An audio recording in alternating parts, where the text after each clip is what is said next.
Emma and Tom Talk Teaching, a podcast about all things education presented by Emma O'Dooher and Tom Breeze. So, you want to become a teacher with Rhian Wyn Griffiths.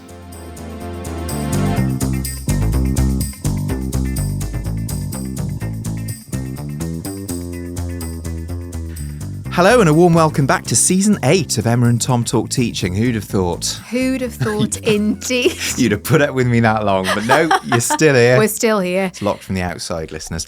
Right, so we thought a really nice way to start off a new year when perhaps some of our listeners have come off a summer break feeling like they want to investigate something new, or perhaps you've just completed your degree at university trying to work out what you're going to do. We are going to resurrect our old favourite. It's the third time round on this particular ride. So you want to become a teacher? Yes, and we thought we needed some help with this episode, so we've strong-armed our colleague, not really, Rhian Wyn Griffiths. Welcome to the podcast. How are you? I'm very well, thank you. And how are you both? We're not too bad. I'd like to say we're feeling super fresh because it's the start of a new season, but we're actually doing what we usually do and recording at the tail end of last academic year. So yes, you walked past the studio at slightly the wrong time, Rhian. What is it that you do here at Cardiff Met? Yes, I work as a senior lecturer on the PGCE Secondary course, Tom. Lovely. And another new course which we're going to be talking about later, which may be of interest to a small subsection of our listeners. So the big questions you're going to need to ask yourself, if you're sitting out there now thinking, teaching, this might be interesting. Perhaps you've just searched the word teaching in Apple Podcasts or similar and come across us. I suppose we need to set our stall out straight away and say, what is this teaching which we are going to be talking about now? So it is not any form of tutoring, private teaching, peripatetic teaching, going around people's houses and helping them with their GCSEs.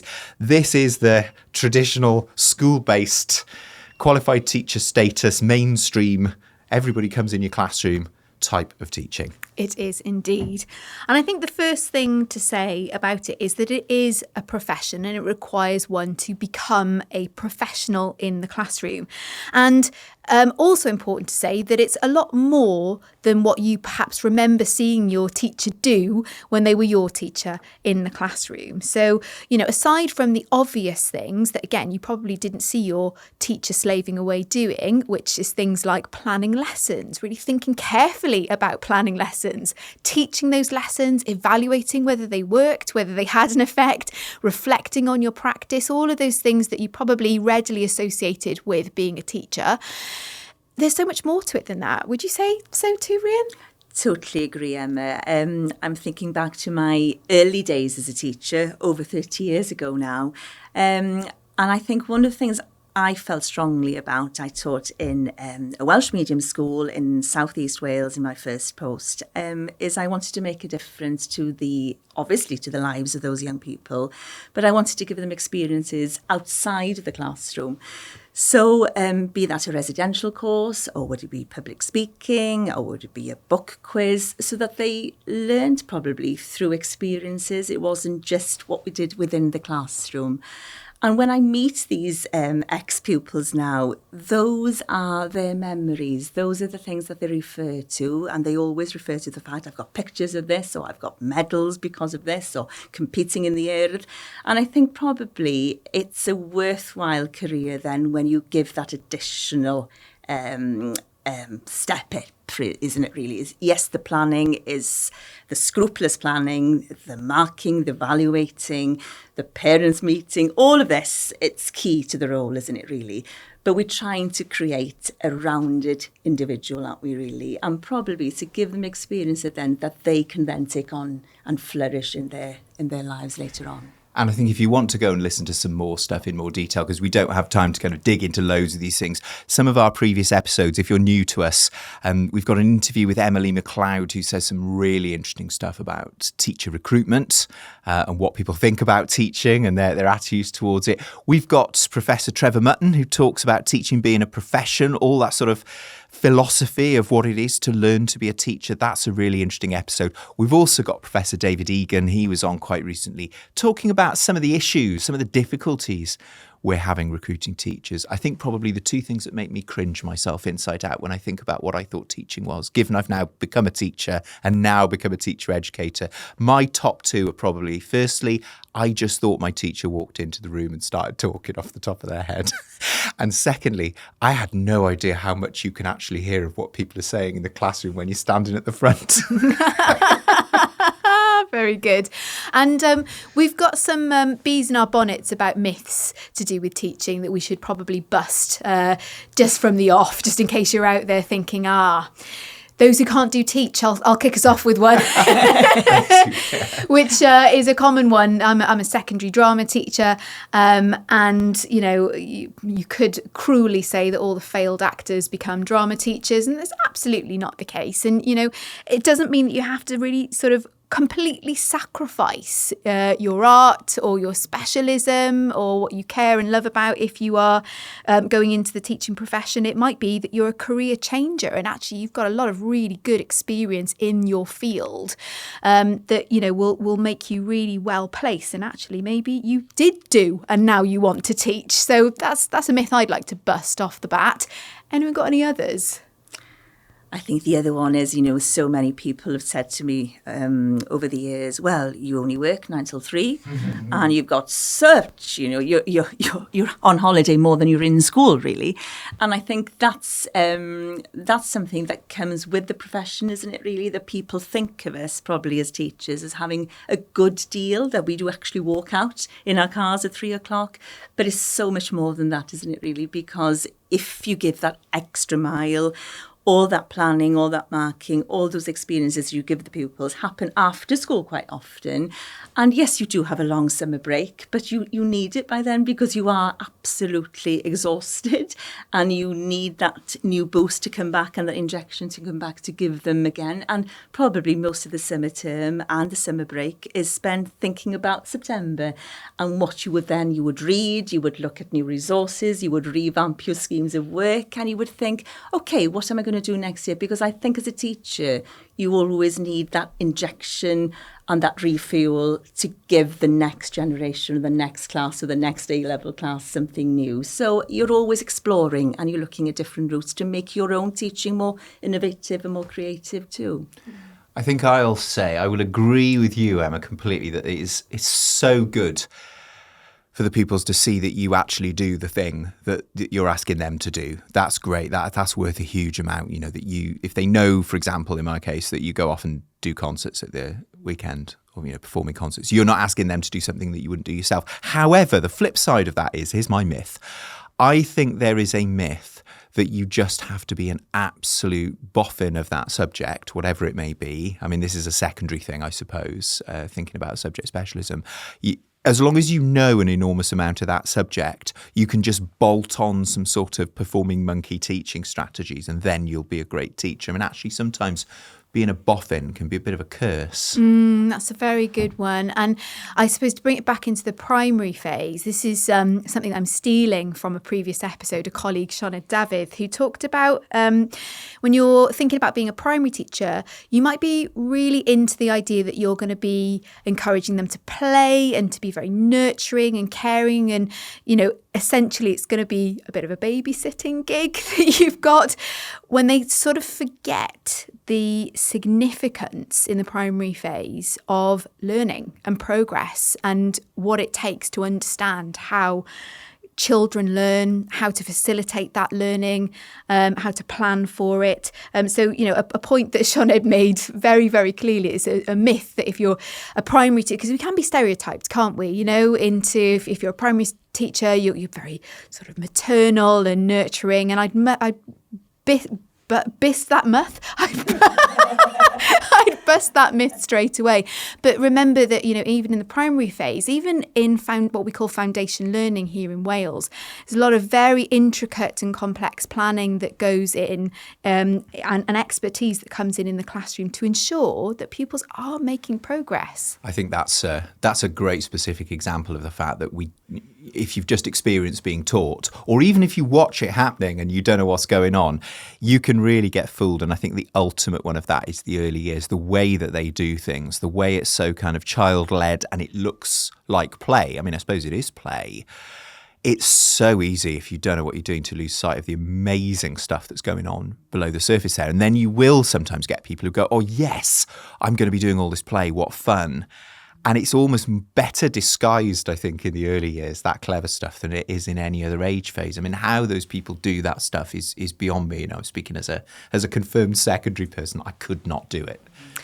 And the last one I'd like to bring to the fore, and maybe you two could sort of help me with this, that brings us right up to date. You perhaps will have seen coverage in the media of kids that are wild, they're out of control post-COVID, they're not coming to school, they're feral, you know, you're effectively, if you're a teacher, you're just crowd control, and, you know, and that could be really off-putting for you know, people thinking about the profession who already have this fear that, you know, am I going to be able to get them to listen to me? Are they actually going to pay attention? And also depictions in the media of schools that are just like that. Adolescence springs to mind with kids jumping out of windows, etc.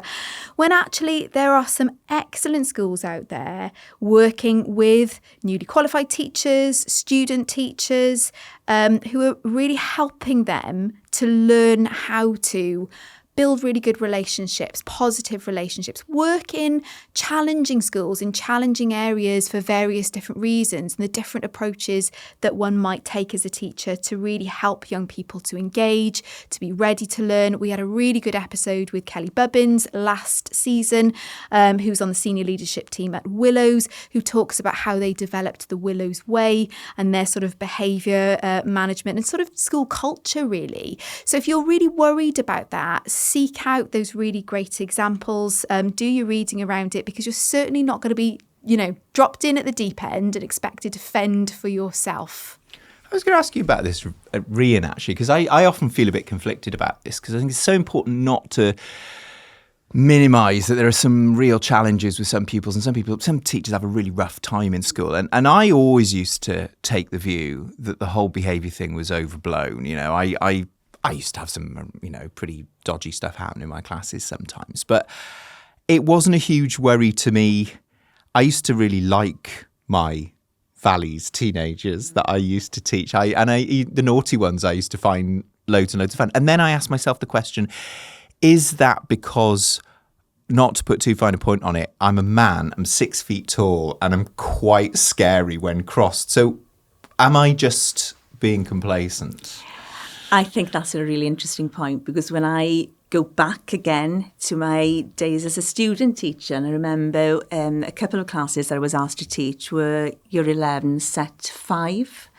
And after my first week, I remember phoning my mother saying, I can't do this, because it was quite a daunting experience, 30 of them in a classroom throwing rugby balls and so forth.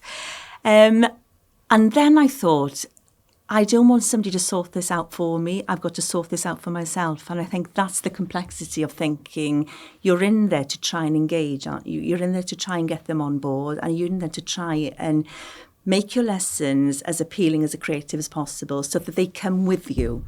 And looking back over the 30 years of teaching, actually, I think that the children I enjoyed working with most were those probably who didn't jump in through the door thinking, yes, it's a Welsh lesson today.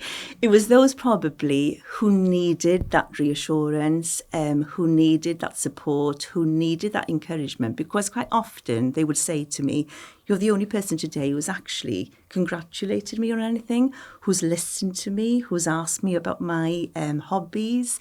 Or quite often, and I shouldn't say this, boys quite often wouldn't want you to be in front of the whole class giving them great compliments and saying that was an excellent piece of coursework there about that drama. But then when you would say, can I have a quiet word with you at the end, they would absolutely beam going out through the classroom.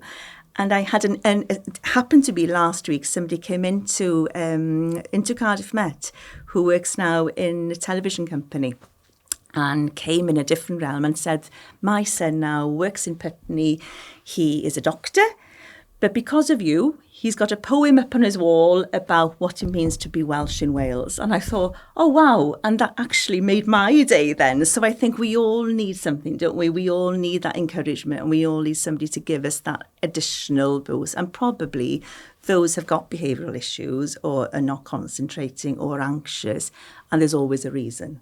And I think it's trying to unpick the reason, isn't it?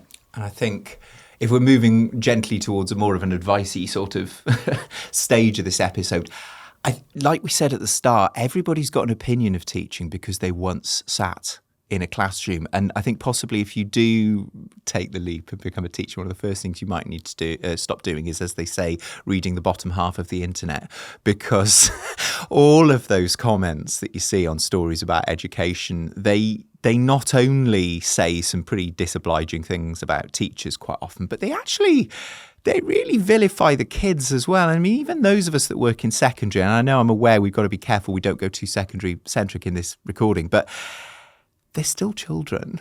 They're still kids, and they still respond to positivity. And I think, I don't know what annoys me more, the idea that teaching can be reduced to a series of sort of performing monkey exercises that you just replicate, or the fact that kids just need to be sort of squished Victorian style. Because as you say, there's often a lot going on there. And I think I probably took things personally when I was new to teaching, when people misbehaved. I thought they were out to get me, and it wasn't until I spoke to their head of year and they told me what was going on that actually I took my metaphorical hat off at the fact they were in my classroom in the first place.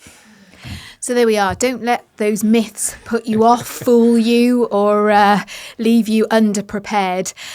So we've got a nice segue here into like, why would somebody want to do it? We've got some nice examples you've given a nice example there of people that have come up and spoken to you, since leaving the profession. And I think we've probably all got those stories, haven't we? There's that old adage that teaching is the profession that makes all others possible. So perhaps the first stop on this tour of why you want to do teaching is that you might want to make a difference to young people and positively influence their lives, their future lives as people and as future workers. Would you agree with that? I think you open the door, don't you, really? You give them the gateway to be able to succeed. And I don't think that, examinations or results day is the be-all and end-all at all. But nothing gave me more pleasure than actually seeing those who'd had additional support or additional mentoring because background was hard or that they were struggling, and then you see them with a certificate saying, I've actually succeeded, I've actually got now the route to go on. So that's one example, isn't it, really, that you actually do literally make a difference to their life because of the teaching and because of the support and because of the additional mentoring, you've given them probably the leeway to be able to succeed, and maybe they're the first in their generation to be able to go on to the next step. So you literally make a difference, don't you, really? But you also make a difference in the respect that you probably, no matter what your subject is, because if you go onto the senior management team within a school too, there are pathways out there within a school too. It doesn't stop just being a classroom teacher. You can have different routes too. And I think probably your doors open then when you see more about the background or you see about the hurdles, why they can't succeed. So giving them the support to go on a trip or supporting them financially, finding a way, be a bursary or whatever, to give them probably an experience to see within their capacity or where they live or what they've had to date, that they can actually go on a trip overseas, or that they can go on a residential course, or they can perform in a concert, that you can support them with fees for peripatetic lessons. So it's probably going over those hurdles so that they can succeed, that it's not just those who are privileged that have, the gateway into education, that we actually prepare or give all the same opportunity. Yeah, I think we've probably all, you very quickly build up a sort of little bank of lovely stories, don't you? I mean, I think I brought one to the podcast, didn't I, a while ago, someone who I'd sent him a postcard home about his work in music, and he ended up studying at the Welsh College of Music and Drama. Lovely.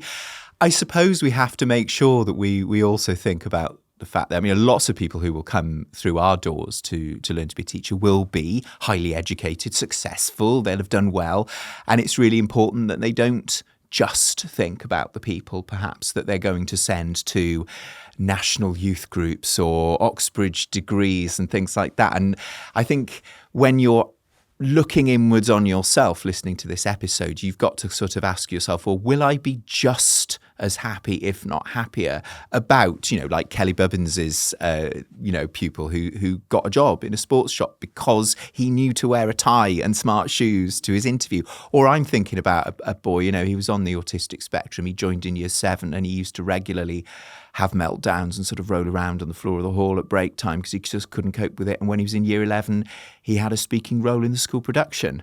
And that was an absolutely amazing moment, probably right up there with an Oxbridge degree or something like that. It's ask yourself, I suppose, when you're teaching, whether all of those things motivate you equally, because, of course, we are looking for those personal qualities that as we said at the start, this is mainstream education. You've got absolutely everybody, and what is a huge achievement for one person looks massively different from what is a big achievement for someone else. Yeah, absolutely. And then we come to, why do it? Why is it a job, a role that is going to give you satisfaction, that's going to allow you to be continuously learning? You might be thinking of a big career change, and it might be that because you want to make a difference, or it might be that you want something a bit more stable. There is stability in teaching. Whether we like it or not, there is quite a lot of structure and a lot of systems, but for some that can be really quite reassuring. But it's also a collaborative job. You're inducted sort of into a community of teachers. You're teaching within a community. It's all about people. You get to collaborate. You're not often left alone to kind of come up with stuff by yourself. There's a lot of collaboration that goes on between members of staff. And there are a lot of other services that support schools too. So if you do have some of those fears, then remember that schools also sit within a wider community where there is that extra support. And also, teaching now is becoming more and more widely thought of as a master's level profession. So if you're really interested in carrying on, continuing your studies, or you're thinking of kind of returning to academia alongside training to be a teacher or going through teacher education, well, then there are routes for you. And there are routes into leadership, as Rhian alluded to earlier on, that, it might be that for you, actually, being a classroom teacher and everything that comes with it is enough. But you might also have aspirations to be a senior leader later on, to climb a little bit. And there are lots of different opportunities for you in that regard. So it might be, as Rhian mentioned earlier on, that you're really interested in the pastoral side of things. It might be that you're interested, if you're in the primary phase, in developing a particular subject specialism and becoming a bit of an expert of that in your school or an area of learning and experience. There are lots of opportunities to progress in teaching, be it academically, be it moving up the leadership scale, or both. So, lots to consider and lots to be offered. There's not just about making a difference to young people, although that's probably going to be at the core of your why. Yeah, so let's move on. Let's assume you're sold on this then. Teaching is a great profession. We've totally sold this to you. Now you're listening. I suppose now is the point to also look at the flip side and say we've also pointed out that it demands a lot of you. It demands the right kind of person. It demands that you know what you're signing on the dotted line for. And I'm going to put my hand up at this point and say that I have a red line as someone who runs a programme here, that I don't let people in if they don't know what they're signing on the dotted line for, if for all of the reasons that we've just given. So it's probably only fair that if you've listened this far into the episode, we assume you're sold on it. We give you a few clues about the sort of things that you should be doing between now and turning up in an interview room with maybe one of us three or maybe somebody else closer to where you are. So some things that you ought to do before you actually get that application in, and certainly before you turn up to interview. Well, one of the questions, obviously, that you will be asked is your experiences to date, experiences relating to working with young people. So I would strongly suggest, if you haven't had any experiences since leaving school, or if you're currently in university, that you actually go into a school, that you ask for some experience working with young people, be it as a TA or actually supporting in an activity, be it a prediction in the summer term or wherever you're needed, really, so that you can see a school working on a day-to-day basis, and that you ask to shadow and you ask to go in maybe in the pastoral time in the morning, or be it during a certain lesson that you want to observe. If you're looking on a certain subject field, that you want to see that in action with different groups, different pupils, different abilities, different age groups, so that you can see probably what teaching looks like in reality now compared to your experience when you were actually a pupil yourself in school. Yeah, I would agree with that. And what that will allow you to do at interview, and I'm sure that this is something that is looked for across the world when we're looking for teachers, is that they can make these connections between what they know about teaching and learning and what they're seeing happening in the classroom. They can draw upon those experiences in order to show that they can be quite critically reflective, because we know that critically reflective teachers are the ones who are going to be able to sort of unpick, well, what happened there in that lesson? What's going on with that pupil that I've been trying to sort of get through to, you know, that they're going to be able to be sort of autonomous in solving those problems. So it's those sort of personal qualities and skills that will come from you having been in, experiencing the classroom, and then being able to spotlight some of those experiences at interview. And I suppose if you've managed to get yourself on the right side of the door, maybe through volunteering as a teaching assistant, maybe you're helping out with the production, maybe you're working as a peripatetic teacher if you're a musician, maybe you're getting some work experience as part of a university module or something like that.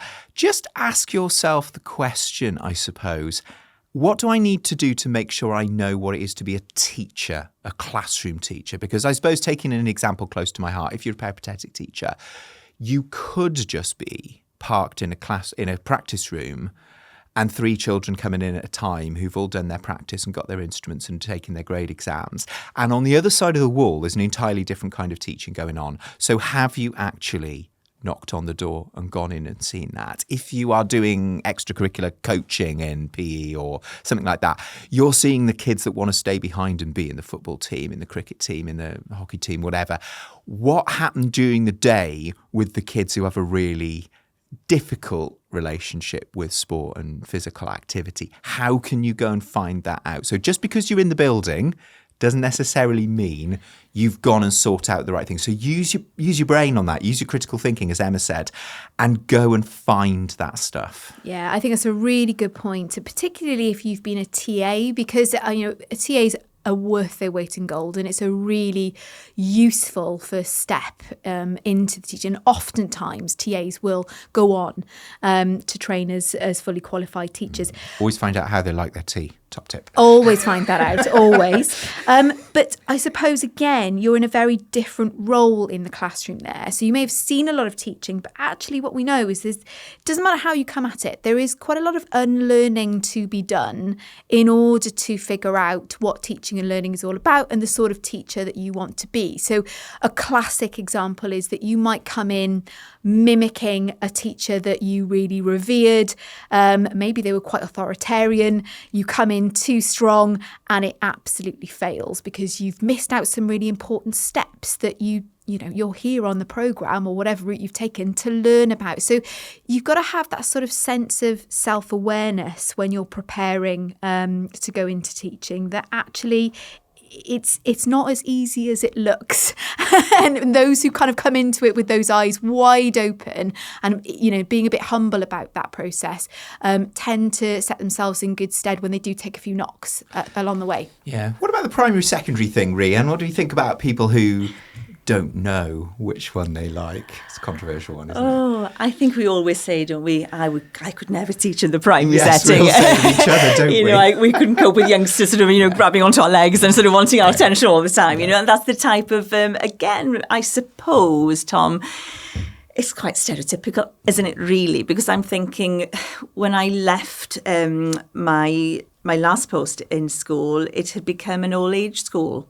So now there's more probably, isn't there, transition between different phases, and especially with the new curriculum, secondary teachers are being asked to teach in the primary setting, especially if they've got specialist subjects. Quite often PE and music are asked to go down to the primary school. It's a difficult one, isn't it, really? Because I think you tend to think of your own experiences because you wanted to be a subject specialist, didn't you, really?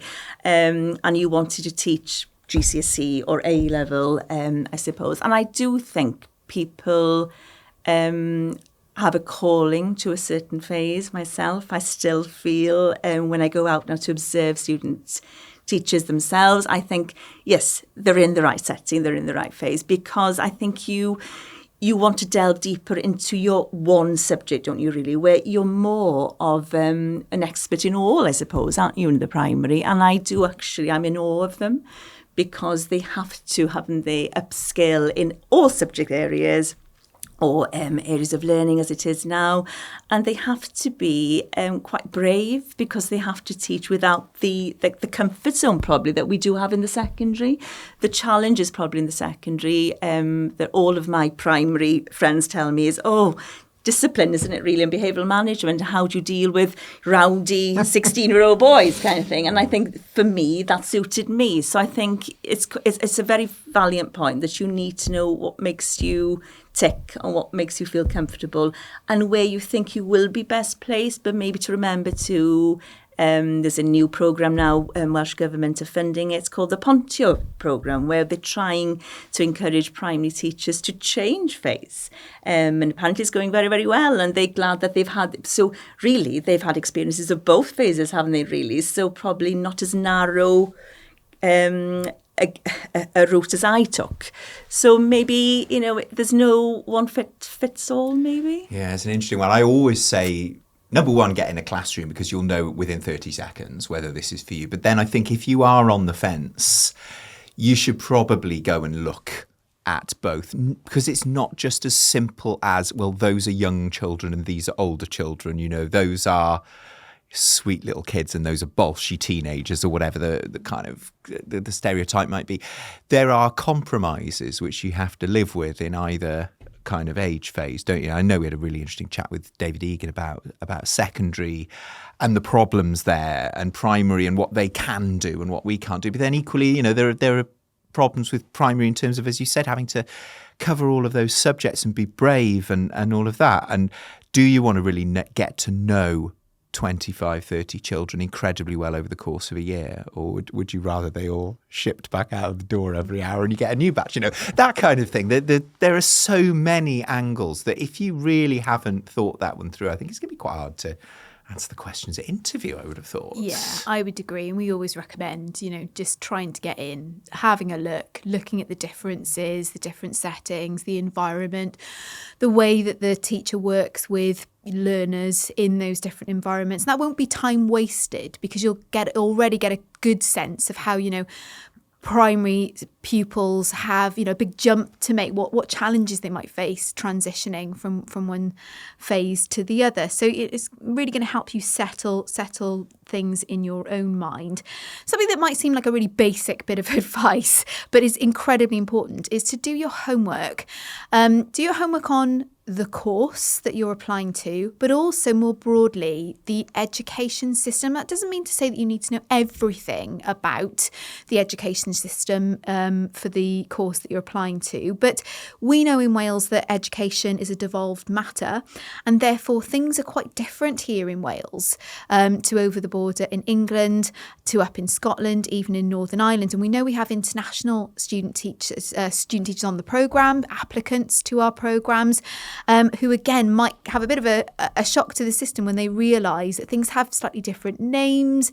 There are different emphases placed on different things. The curriculum design might be a bit different. So it always bodes well, I think, when an applicant shows that they've gone a little bit further, they've done a bit more homework, and they're able to reference some of the things that are quite unique to that particular country or education system. So do your homework about the programme, about what you're letting yourself in for, about the setting that you want to go for, the phase you want to go for, but also about the education system more broadly.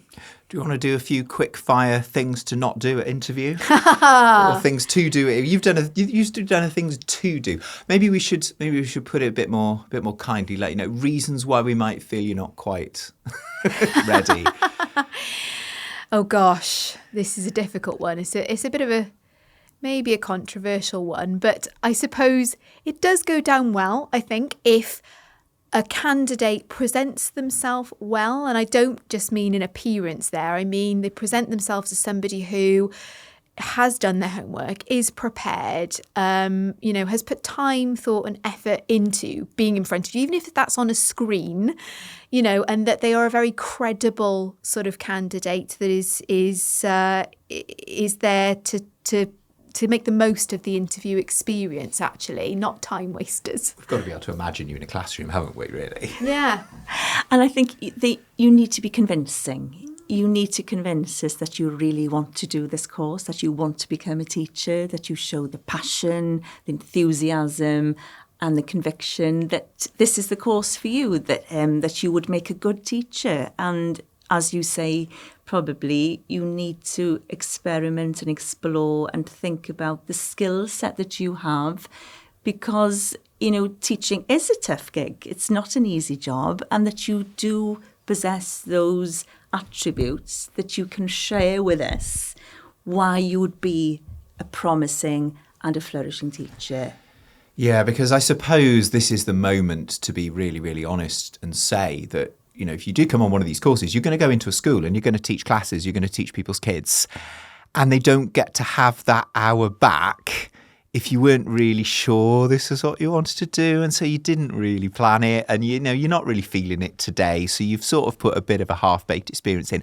Unfortunately, we don't have little kind of classrooms full of pretend AI-generated children that you can sort of do that stuff with, and so this is why we have to know that you really do know what you're going for. It doesn't mean you can never have a bad lesson. It doesn't mean you can never have stuff go wrong, but if the reason is that you sort of just weren't really sure it was for you, that's a little bit of a no-no, really, isn't it? Absolutely.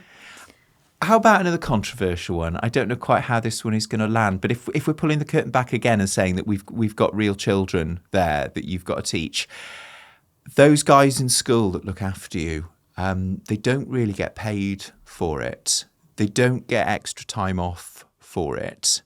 They do it because they think it's the right thing to do. To bring on the next generation, and I was always very, very committed about that when I was a teacher, that I should take student teachers. But without wishing to say that we're not going to be very supportive, because we are very supportive, like all of our student feedback says we're very supportive, we do have to make sure that we're not going to absolutely monopolise every waking second of those school colleagues' lives.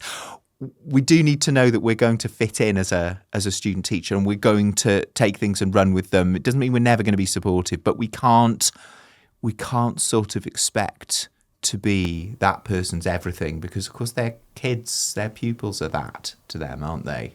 Yeah. Yes, and I think, the mentor that you would have within the school is somebody who is actually a key player in your progress out there in the school, and you become very, very close to them, and you get to know them very well, and they invest a lot of time in you and in your progress. But it works both ways, as you say, Tom, doesn't it, really? And that you've got to show that you're willing to give back to that setting, be it extracurricularly or be it within that department or be it to them. And when they ask you and set deadlines, that you're actually a professional and that you actually adhere to their deadlines, because they're extremely busy people and they have many plate spinning, haven't they, really, within the day context in school. So that you're actually quite flexible. I think that's quite important too. Yeah, it's so important that people don't misinterpret what I've said. We've said in either of those things. We're not saying never have a bad lesson. We're not saying never lean on school colleagues for support, because that would be completely insane. Because as we've said, the job is quite tough, and you'll have bad days at the office. But there's a line there, isn't there? There's a line of professionalism there. And I suppose self-awareness is everything, isn't it, in learning to be a teacher. And you do just need to kind of make sure you're in that place where you're going to do that. Yes, indeed. And actually, that is a nice segue to thinking about the different routes you can take into the teaching profession, because it might be that you're at a point in your life where a little bit of flexibility. Part-time study might be exactly what you need right now, in which case the Open University has a part-time route into teaching here in Wales. We are mostly going to talk about routes into teaching in Wales because that's where we are here. But of course, there are other routes. There are lots of ways to become a teacher in other locations internationally, not least England, just over the border from us. So have a look at those and see which one is right for you. But it kind of comes back to Tom's point that, what kind of person am I? What kind of learner am I? What am I going to be willing and able to do? I mean, if you're just fresh out of A level or equivalent post 16 and you're thinking of becoming a teacher, then a BA with QTS, here we offer BA primary with QTS, is a slightly different route into teaching in that you've got a bit more time and space to become that teacher. So you'll do it over 3 years. You'll have lots of university study, but you'll also get time on placements, much like we do in the PGCE, but it's not all happening in a 9-month period. So if you're thinking about a route into teaching that's quite quick and intensive, then a PGCE route into teaching is going to give you that hit, but it's going to be very full on. It's a 9-month program that is full time, that will, really take up a lot of your time, and you'll be completing assignments at master's level, whereas on the BA you're doing a bachelor's degree. So there are different routes into teaching that you need to consider very carefully, but with that sort of self-awareness in mind. What kind of learner am I? What kind of environment am I going to thrive in as a learner, as I'm learning to teach? And we've got a brand newly minted programme actually that's quite unique in the sort of audience that it's catering to. So perhaps, Rhian, you could tell us about the PGC route to QTS for school-based employees. Yes, this, as you say, Emma, it's a brand new programme which will be starting this summer here in Cardiff Met. And this is for a certain niche of people, not for all. It's for these who have a degree but do not possess a QTS. So they're currently teaching in school and have been teaching in school maybe for a number of years, but they don't possess the QTS, so they're deemed to be unqualified. Because they're deemed to be unqualified, they are not privy then to the same wage or to pension status either. And quite often they teach classes in school, they assess the work, they go to parents' evenings, they do everything a normal teacher would do, but they don't have the QTS status. So it's a brand new programme which will be a year-long programme where they will have a graduated approach to teaching. They will be here on campus on certain days. They will then be privy to 3 weeks of an alternative setting to have an opportunity to delve deeper into the subject pedagogy. They will also have time off class, off their own timetable to observe, to team teach, to have specific mentoring for them to be able then hopefully at the end of the year to claim and to attain this QTS. But as you mentioned earlier, they will also have to complete assignments on master's level, but it'll be a graduated approach where they will be relieved from their current timetable, but still be employed in their own school. So quite a specific little audience there, but really needed, I think, because there is a little sort of secret group of people who've ended up working in schools without qualified teacher status. And as you say, they're not accessing that teacher pay scale. So hopefully we can right that. Well, hopefully we start with the Welsh medium this year, and then next summer, it'll be open to the English and Welsh medium. So fingers crossed, we will attract quite a few applicants. Now, the Educators Wales website is a good sort of one-stop shop if you're considering what route into teaching is going to be right for you. If you go to the Educators Wales website, you'll find out all about those things. And I think it's got a function where you can sort of filter your options and your preferences, and it will recommend the routes that might be right for you. So that's a bit of a top tip for those of you who want to take this further now, what you've heard from this episode. So I think that concludes our fresh new episode of So You Think You Want to Be a Teacher. We've got our usual short slots. Something to try, I think we've covered already, which is to try getting out into... We've given you a lot of homework, actually, we have, haven't we? Yeah. Something to maybe try getting out into some schools and, as Tom mentioned earlier on, really start to kind of look a bit more critically at what you think teaching is based on your current experiences, even if that's just as a learner, versus what you're seeing in the classroom, the sorts of learners and the range of learners that teachers are catering to in the classroom setting. Yeah, and it's probably just worth kind of reiterating the fact we're talking about Wales here mostly because that's where we are. And there is very much a position here in Wales that university study is a part of learning to be a teacher. I've sort of mentioned it a couple of times in this episode that we're not training up performers, we're not training up deliverers. And so regardless really of whether you're coming onto the school-based employees one that Rhian was talking about, you're going to be in university or interacting with the university. If you've got a degree already, you're going to come and do a postgraduate qualification. If you don't have a degree, because as Emma says, maybe you're coming straight out of school, or maybe you didn't get a degree when you came out of school and you've had a glorious career doing something else and now you fancy coming into teaching, there's still a route for you. Rankles a bit that it's only available to primary. For me, I used to teach on a secondary undergrad and it was just wonderful. It was really good. And you took the undergrad route, didn't you? I did. Secondary. And hopefully one day, there's always change in education. Hopefully one day they'll bring it back. I think something else that it's not something to try, but I think it's just one more thing that we probably should have covered in this episode, which is that there is a real shortage of certain types of people in the teaching profession. And that we aren't really a very representative or diverse workforce at present. So, and I'm talking there about, global majority people, but also people who perhaps have come from different backgrounds, diverse backgrounds, as we've mentioned, career changers, mature students who are parents and carers themselves. I always remember June Hercombe, a colleague who features on the podcast a few years ago, she did the original episode of this, saying that when she had her own children, it got her really interested in child development, and that was her stepping stone into teaching. So no matter who you are, people can be what they can see. And so we really do need to work on that in the teaching profession in making it a more representative and diverse workforce. Yeah, even some pockets of the profession are quite short of men, even yes. when we start thinking about young people and role models and things like that. And actually, Rhian, thinking about your own specialism, we're dangerously short of Welsh speakers, aren't we? We are. We are very dangerously. And I think, it is quite a crisis, I would say. And because it's getting more popular as a thing. It's getting more popular. We've got more Welsh medium schools opening, but we need to populate them with fantastic teachers, don't we? Really.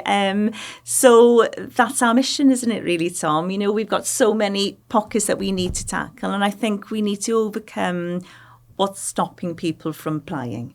Yeah, and sometimes we quite like it at interview, don't we, when we don't get the standard, always wanted to be a teacher and I was a high flyer and I was this. Sometimes we get, I was the naughty kid and I bailed out of education early. Sometimes you get, I'm a pop musician, I'm a rock musician, from my point of view. Sometimes you get, do you know what, I came from a really deprived background and my teachers just didn't click with me. So if you think you've got that secret something that might maybe help connect with a pupil who's not seeing people at the front of the room who are like them, maybe that's a reason to start doing your homework as well. Indeed. And I suppose just to end on something interesting, this is a recommendation that we have made before, and we've actually got a whole episode that covers this as a book review, but particularly opening chapter of Beginning Teachers Learning, Making Experience Count by Byrne, Hager and Mutton.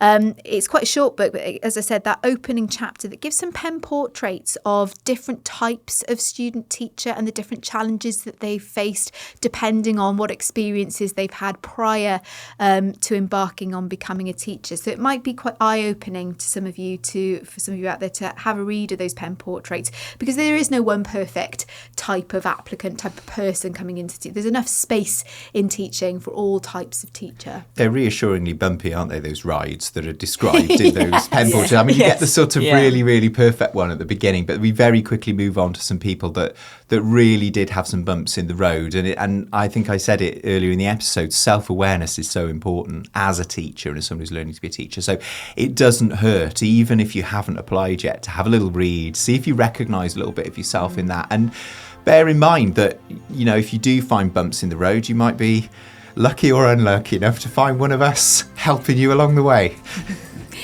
So thank you very much for listening. Rhian, thank you very much for joining us on this episode, and best of luck for the future. Yes, hope to see you at interview soon. We'll be back in a fortnight. Bye for now.